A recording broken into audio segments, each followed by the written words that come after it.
Dans cette troisième et dernière partie, nous allons désormais nous interroger quant à la pertinence de l'étude d'une échelle régionale et internationale pour cette question de la controverse du lithium au Pérou.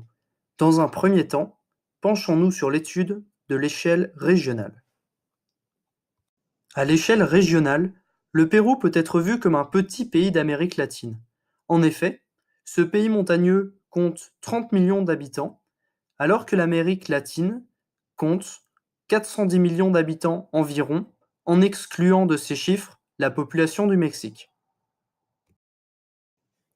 Au sein de l'Amérique latine, en se basant sur l'IDH, le développement du Pérou est moins avancé que les pays du Sud et le Brésil. Il est équivalent à celui de la Colombie, et si l'on regarde au-delà de ce continent, il correspond à celui de l'Ukraine et de la Mongolie par exemple.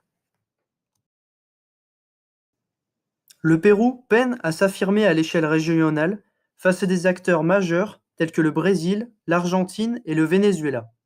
En effet, ces acteurs se sont spécialisés et sont les leaders dans leur propre secteur, que sont l'agriculture, l'énergie, mais également l'élevage.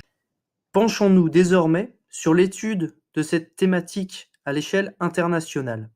Celle-ci est pertinente car le phénomène de mondialisation est toujours à l'œuvre et met en connexion tous les territoires, les biens, les services, le travail et le capital à une échelle mondiale.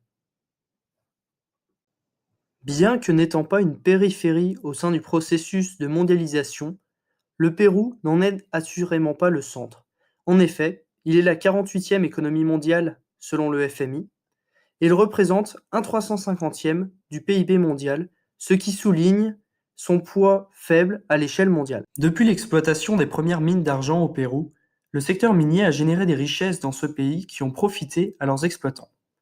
Avec la pression actuelle que fait peser sur les cours l'augmentation de la production de véhicules électriques, l'exploitation à grande échelle du lithium est susceptible de générer un flux de capitaux tout en rassurant les bailleurs internationaux. Avec l'augmentation de la demande en termes de stockage d'énergie électrique, le lithium apparaît comme une ressource très importante. En effet, la demande pour cette matière est exponentielle, il est le support de la transition énergétique actuelle et il pourrait servir d'arme géopolitique à l'avenir. À l'image de certaines ressources inégalement réparties, le lithium est un potentiel outil au service du rayonnement et de l'influence du Pérou. Aujourd'hui, plus du quart de la production est destinée aux véhicules électriques, car à ce jour, le lithium est incontournable dans la production de batteries efficientes.